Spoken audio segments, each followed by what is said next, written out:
In this video, I'll show you how to fix the inverted camera on iPhone and change the mirror effect for selfies. This is useful if your front camera flips photos or you want to disable the mirrored selfie effect on iPhone. First, open the Settings app on your iPhone. Scroll down and tap on Camera. Now, look for the option called Mirror Front Camera. If your selfies appear inverted or flipped, try turning this setting off, or turn it on if you prefer the mirrored look. You can test both options and see which one looks better for your photos.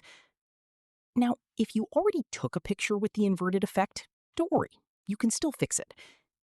Open the photo in the Photos app, then tap Edit. Next, tap the Crop tool at the bottom.